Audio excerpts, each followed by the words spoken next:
le I0N, le I0Tn, c'est IGT. Donc, c'est IJN. Donc, ça, c'est... Donc, il y a un alpha ici, j'ai oublié le alpha.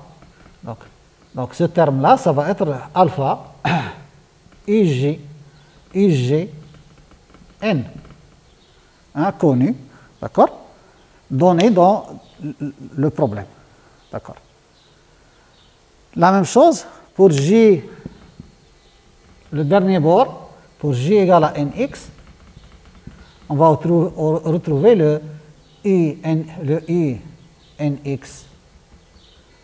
n plus 1 est égal à alpha Inx plus 1, d'accord, n plus 1 moins 2 alpha Inx n plus alpha Inx moins 2, moins 1, pardon, x moins 2 n. Or, ce terme-là, c'est ce qu'on a noté, ID, I indice D, N, I indice D, N. Et donc, on peut écrire ce système d'équations sous forme matricielle.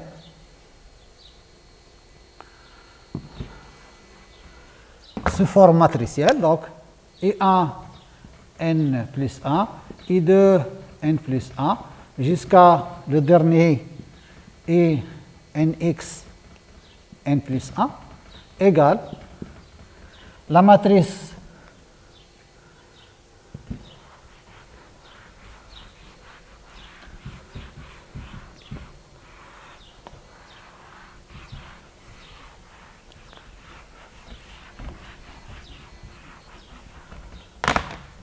la matrice 1 moins 2 alpha, alpha 0, 0, 0. Donc ici, c'est le I1N, le I2N, jusqu'à le INXN. Donc 1 moins 2 alpha dans la diagonale, alpha sur la surdiagonale, alpha sur la sous-diagonale. Et il ne faut pas oublier les termes. Hein? Donc ça, c'est le alpha. Ici, IGN, IGN, 0, 0, 0, 0, 0. Donc, plus ici, plus. Et le dernier, c'est alpha, IDN. Donc, voilà. Donc, ça, c'est le vecteur inconnu. On peut le noter I indice n plus 1 égale une matrice A fois I, le vecteur à l'instant n, plus, si vous voulez, B indice n, c'est-à-dire ce vecteur-là qui a pour composante, la première composante alpha IGN et la dernière composante alpha IDN, et tous les termes, les autres termes sont nuls. Donc, on peut écrire ça pour la résolution de notre système explicite. D'accord?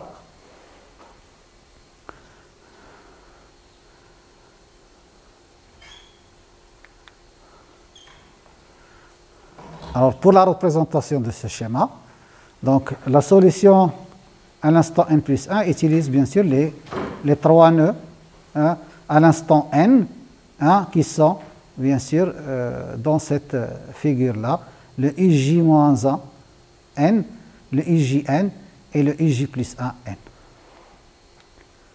Donc ça, c'est le schéma explicite. Alors pour la stabilité,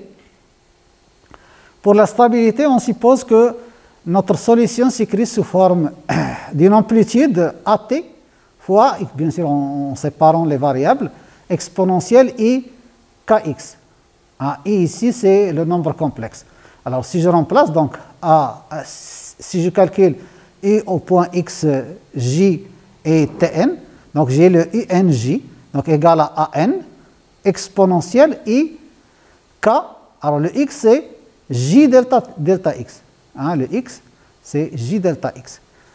Donc, bien sûr, Ici, si je remplace bien sûr dans l'équation, je vais avoir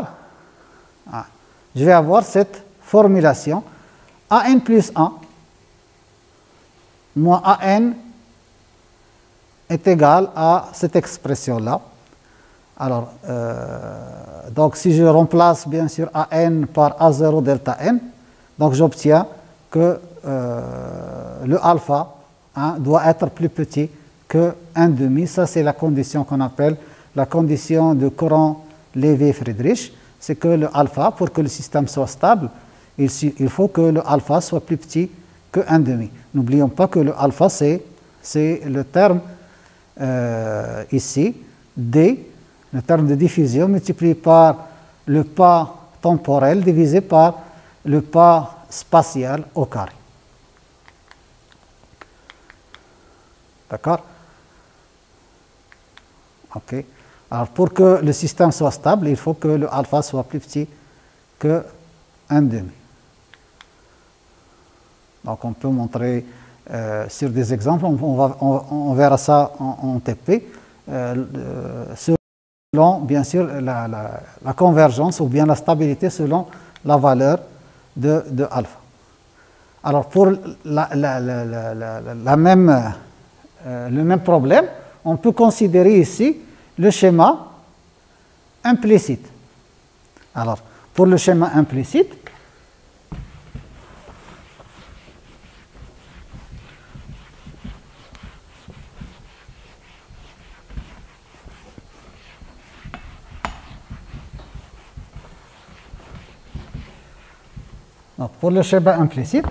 on a toujours, là je vais écrire l'équation au nœud xj et tn plus 1, d'accord? Donc dans ce nœud-là, donc on a les dérivés de i par rapport à t au point xj tn plus 1 est égal à 2 fois la dérivée seconde de i par rapport à x2 au point. Alors, pour la solution numérique dite implicite, on va considérer ce nœud-là, et donc j'écris l'équation au nœud xj et tn plus 1. Là, j'approche ça par la différence divisée arrière ou rétrograde, et donc là, je vais avoir le u n plus 1 j moins u n j sur delta t pour approcher cette valeur, donc égal à d u n plus 1 j plus 1 moins 2 u n plus 1 j plus u n plus 1 j moins 1 sur bien sûr le delta x au carré. Alors, donc c'est pour cela qu'on appelle ça schéma implicite, parce que pour connaître la solution à l'instant n plus 1, il faut résoudre un système matriciel pour chaque pas de temps. Donc, on peut aussi réécrire ou reformuler cette équation sous forme de... Donc, je vais utiliser encore le coefficient alpha qui est égal à d fois delta t sur delta x carré. Et donc, je vais avoir ici le i n plus 1j est égal à inj plus alpha in plus 1j plus 1 moins 2 fois in plus 1j plus le in moins 1, le in plus 1, pardon, j moins 1. Alors, je vais bien sûr faire passer les termes à l'instant n plus 1 de l'autre côté, et je vais obtenir l'équation suivante.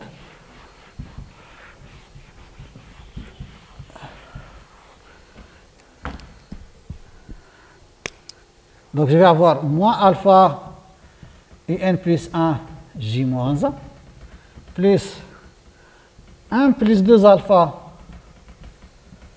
in plus 1 j moins alpha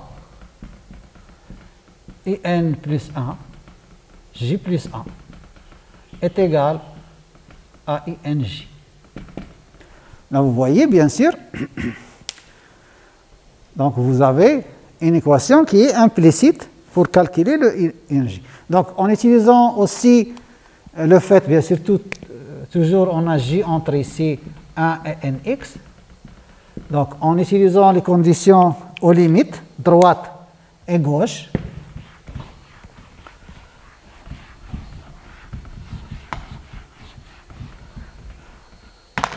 donc pour J égale à 1, vous avez ici moins alpha I0 n plus 1.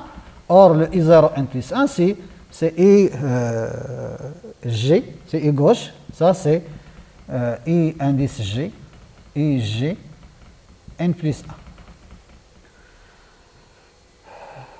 1. Donc si j'écris ça, donc en remplaçant, on obtient bien sûr donc I1 n plus 1, I2 n plus 1 jusqu'à INX n plus 1. Donc multiplié ici par la matrice 1 plus 2 alpha en diagonale, moins alpha en surdiagonale et moins alpha en sous-diagonale. Donc 1 plus 2 alpha, ici, moins alpha, moins alpha. Donc une matrice tridiagonale, donc égale I1 n, I2 n, jusqu'à INX n. Bien sûr, là, il ne faut pas oublier d'ajouter les termes. Donc alpha ici, alpha IG, donc gauche, IG n plus 1, 0, 0, 0, 0. Et la dernière, alpha ID n plus 1. Voilà. Bien sûr. Ça provient bien sûr de ce terme-là pour J égale à A et celui-là de là pour J égale à NX. Donc ici on a un moins alpha, donc on le fait passer de l'autre côté, donc ça devient un alpha. Donc pour connaître la solution à l'instant, donc je peux écrire ça sous forme de matrice B fois I indice n plus 1 égale à I indice n plus un vecteur V indice n plus 1. Donc pour connaître la solution à l'instant n plus 1, ici il faut bien sûr inverser. Donc il faut inverser, multiplier ici par la matrice inverse B de l'autre côté pour avoir la solution. C'est pour cela qu'on appelle ça un schéma implicite. Voilà, donc on a ce stencil ici. Donc le IN plus 1 J, IN plus 1 J moins 1, le IN plus 1 J plus 1 en fonction de INJ. Donc ces trois termes-là en fonction de ce terme. Donc on a le stencil suivant. Donc ça c'est le schéma illustrant bien sûr le schéma implicite de notre problème. Donc voilà, donc on obtient cette matrice-là, 1 plus 2 alpha sur la diagonale, moins alpha sur la surdiagonale, et bien sûr ça c'est le terme que j'ai ajouté ici. Donc pour résoudre ce système-là, il faut bien sûr, pour avoir le I indice n plus 1, il faut bien sûr inverser la matrice M. Alors la matrice M est inversible pour la simple raison que c'est une matrice à diagonale strictement dominante. Donc si vous faites la somme des deux des sous-matrices et surmatrices, donc alpha donc en valeur absolue, donc vous avez bien sûr le alpha il est positif, donc vous prenez la valeur absolue de alpha plus alpha, donc ça fait 2 alpha. 2 alpha est toujours strictement inférieur à 1 plus 2 alpha. Donc c'est une matrice qui est à diagonale strictement dominante. Donc c'est une matrice qui est inversible. Et donc le système admet toujours une solution. Alors, pour la stabilité de von Neumann, on peut montrer que ce terme-là est toujours plus petit que 1. Hein, le θ égale à 1 plus 4 alpha, donc le calcul de tout à l'heure, ici. Alors, le calcul ici, hein, donc, lorsque vous calculez le θ ici, hein, le θ, bien sûr, pas pour ce schéma-là, mais pour le schéma implicite, on trouve que le delta, c'est égal à 1 sur, là, non, ça c'est le schéma de Crank-Nicolson. Le θ ici, c'est 1 plus 4 alpha sinus carré de k delta x sur 2. Et donc, le schéma implicite est toujours stable. Donc, le θ, il est plus petit que 1.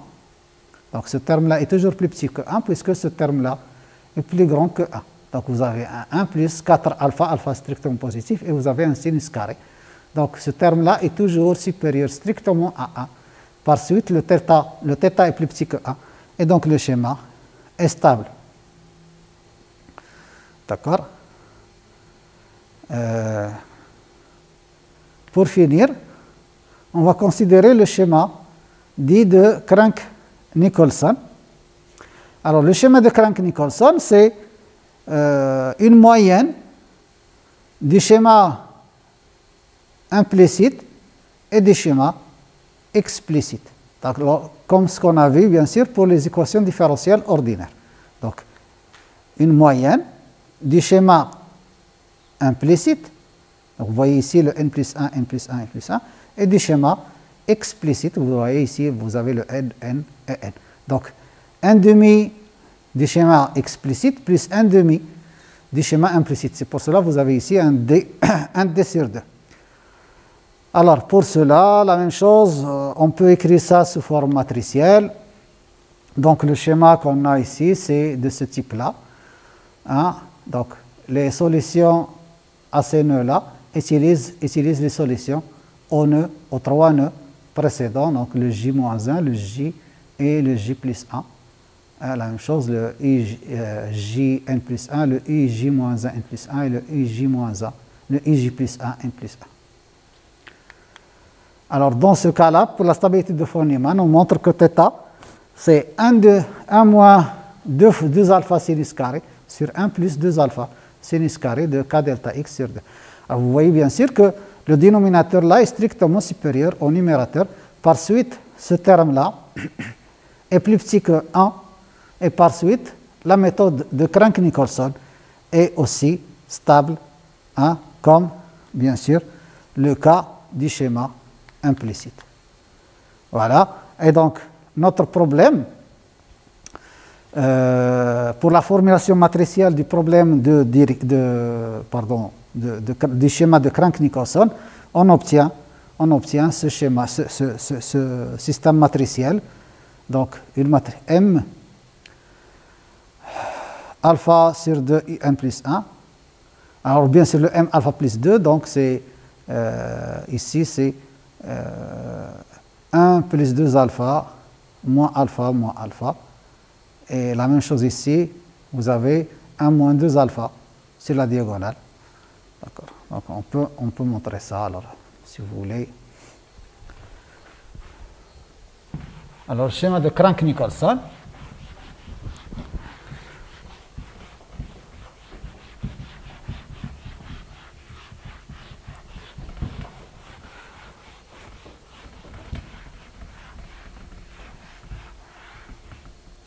Alors, le schéma de Crank-Nicolson, on a dit que donc, IN plus 1 J moins IN J sur delta T est égal, donc 1 demi, donc D sur 2 et N plus 1 J, J plus 1 moins IN plus 1 J, ici 2, plus I J moins 1 N plus 1 sur delta x, plus D sur 2 I N J plus 1 moins 2 I N J plus I N J moins 1 sur delta x au carré, bien sûr. Là, vous voyez, bon, je l'ai écrit exprès comme ça, pour montrer que c'est une moyenne du schéma implicite et du schéma explicite. Donc, si on fait le 2 sur 2 en facteur, on obtient, bien sûr, cette formulation. Alors, bien sûr, si j'utilise le terme, le coefficient alpha qui est égal à d sur d fois delta t sur delta x carré, on va avoir ici un alpha sur 2. Donc I n plus 1 j moins I n j est égal à alpha sur 2 facteur de I j plus 1 n plus 1 moins 2 fois I j n plus 1 plus I n plus 1 j moins 1 plus alpha sur 2 I n j plus 1 moins 2 I n j plus I n j moins 1. Donc, en faisant rassembler les indices n plus 1 ensemble, puis les indices n ensemble,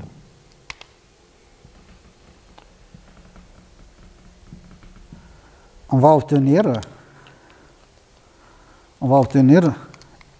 l'équation suivante.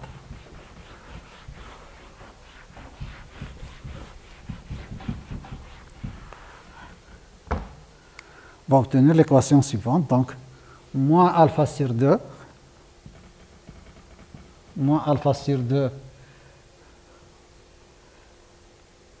un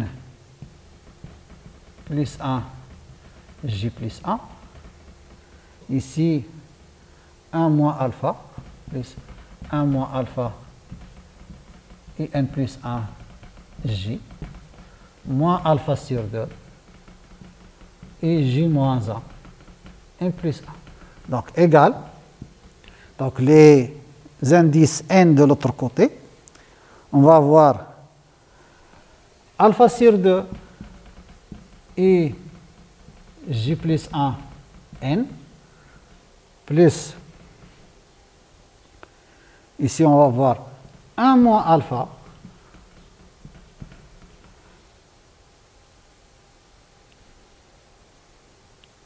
ici c'est 1 plus alpha, pardon, ici c'est 1 plus alpha, ici moins alpha sur 2 moins alpha sur 2, et là c'est 1 moins alpha INJ plus alpha sur 2 INJ moins 1.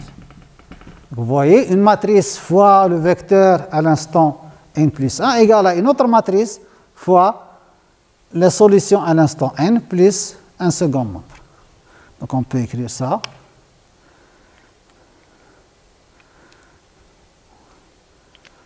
Sous forme matricielle. Bien sûr, en utilisant les conditions aux limites.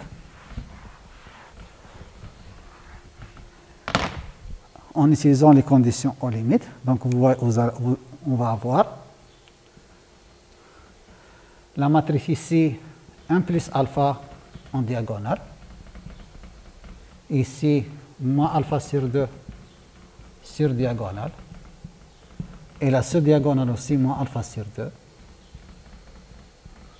multiplié par le vecteur I1 n plus 1 jusqu'à I n x, je l'ai appelé INC, je pense, INX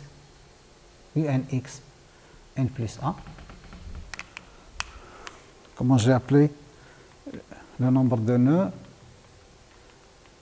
Alors, le nombre de nœuds sur l'axe des x, nx, voilà, c'est ça. Le schéma de Crank-Nicolson, voilà. Voilà.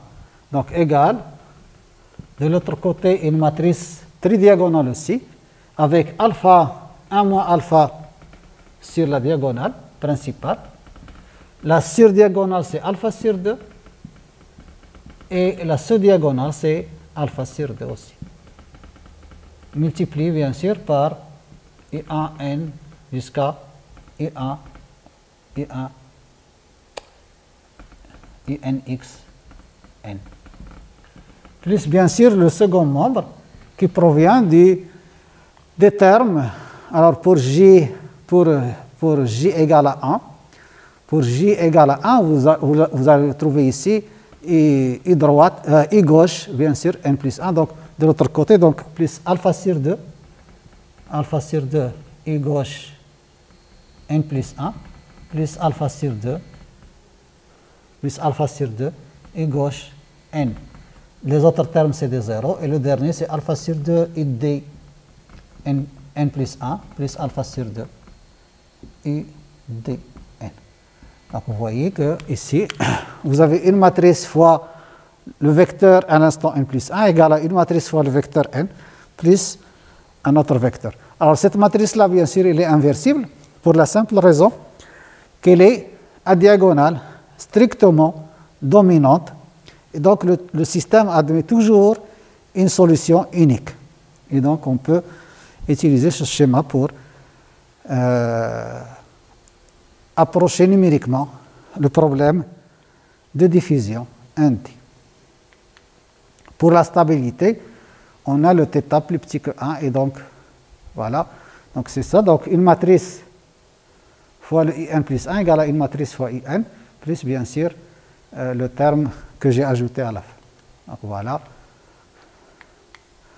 Donc, pour l'équation d'onde, donc c'est en supplément. Alors, vous pouvez, si vous voulez, vous amuser à faire ça. Donc, vous avez une dérivée ici seconde par rapport au temps, donc égale à c carré, donc en coefficient positif, fois la dérivée par rapport à x. Donc, là, c'est un supplément, si vous voulez.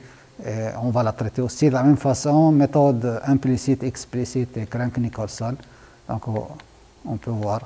Donc, ça, c'est bien sûr avec les conditions, bien sûr, aux limites et conditions au bord. Ça, c'est en supplément pour l'équation d'onde. Donc, ce qui nous intéresse le plus, c'est l'équation de la chaleur. Alors, je vais vous traduire juste pourquoi la méthode explicite est conditionnellement stable, c'est-à-dire il faut que le alpha soit plus petit que 1,5. Alors, pour la démonstration, donc pour finir,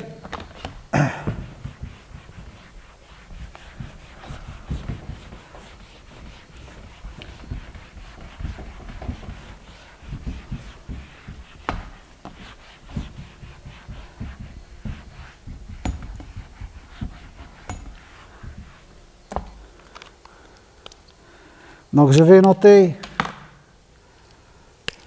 noter, donc ça c'est stabilité selon stabilité de von Neumann. Donc je vais noter INJ égale psi n, donc psi k, pardon, à la puissance n, fois exponentielle I fois J k delta x. D'accord. Et donc, je vais remplacer ça dans le schéma. Alors, pour le schéma explicite, je vous rappelle qu'on a le IN plus 1 J est égal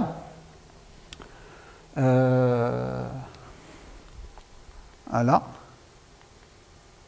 le schéma explicite. Donc, on a, voilà, est égal à alpha IJ plus 1N plus 1 moins 2 alpha IJN plus le IJ moins 1 N.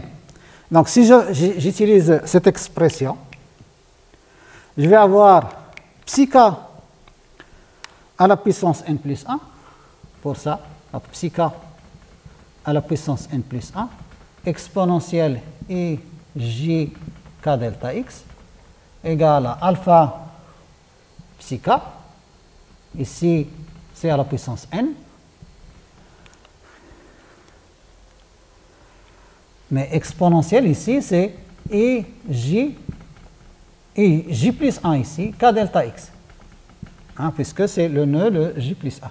Donc plus 1 moins 2 alpha, psi k à la puissance n, e de i k j delta x. Plus le dernier, non, j'ai oublié ici à la fin, plus alpha, psi k à la puissance n, e de ij moins 1 ici, k delta x, puisque le nœud c'est le xj moins 1. Alors bien sûr, si je simplifie par psi k à la puissance n,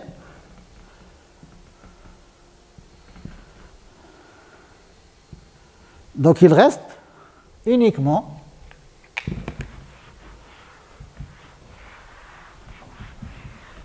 le psi k.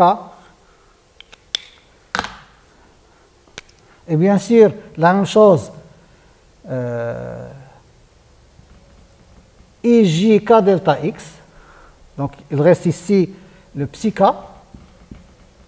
égale, donc alpha, puisque ici j'ai un j plus 1, donc alpha e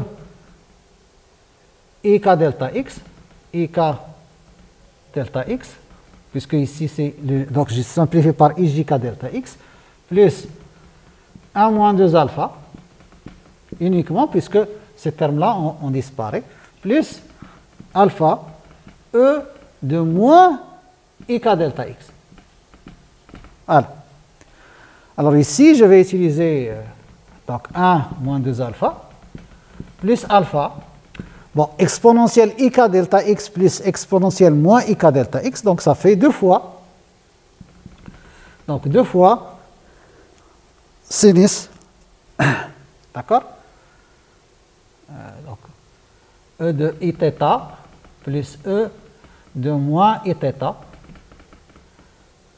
donc ça fait 2 fois cosinus, donc 2 cosinus k delta x. D'accord.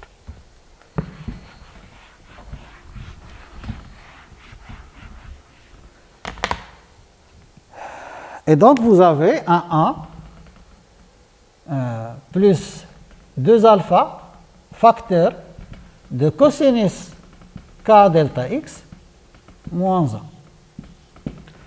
Alors le cosinus k delta x, je vais l'écrire sous forme de, bien sûr, cosinus alpha, bon, cosinus θ, c'est cos carré, c'est cos θ sur 2 plus θ sur 2. Donc ça fait cos carré θ sur 2 moins sinus carré θ sur 2. Et donc si je fais un moins 1, donc cosinus θ moins 1, donc ça fait cos carré θ sur 2 moins sinus carré θ sur 2 moins 1. Et donc j'utilise le fait, donc ça fait moins 2 sinus carré. Moins 2 sinus carré de θ sur 2. Donc si je remplace dans mon expression, donc le psi k, il vient que psi k est égal à 1 moins 4 alpha sinus carré k delta x.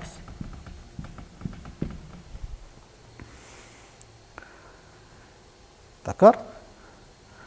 Alors, pour bien sûr que le schéma converge, ou bien qu'il soit stable, pardon, pour que le schéma soit stable, il faut que le psi k en module soit plus petit que 1. Il faut que le psi k en module soit plus petit que 1.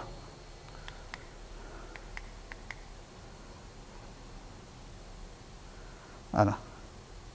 J'ai oublié ici, c'est k delta x sur 2, hein, le θ sur 2. Alors.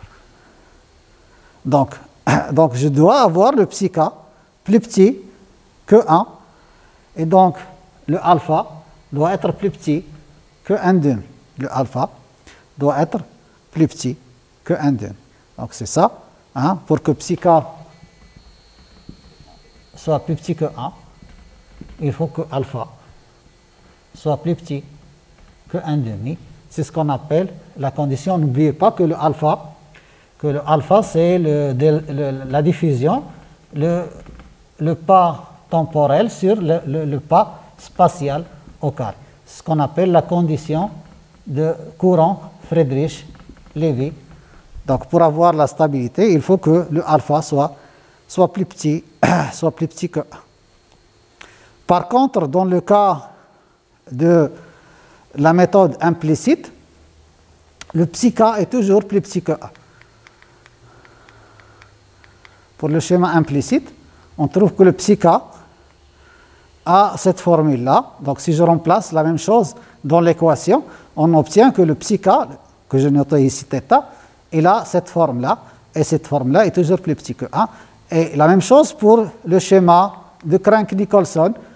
On a le psi k, ou bien le θ, à cette formulation-là. Donc ça découle bien sûr du schéma qu'on a utilisé. On trouve bien sûr, on peut montrer facilement que ce terme-là est plus petit que 1. Et par suite que le schéma de Crank-Nicolson ainsi que le schéma implicite est toujours stable, alors que le schéma explicite est conditionnement stable, c'est-à-dire il faut imposer que le alpha, c'est-à-dire ce terme-là, soit plus petit que 1. Donc ça veut dire quoi? Bien sûr, D c'est une constante de l'équation. Donc il faut choisir un pas de temps et un pas spatial de façon que ce terme-là soit plus petit que 1/2.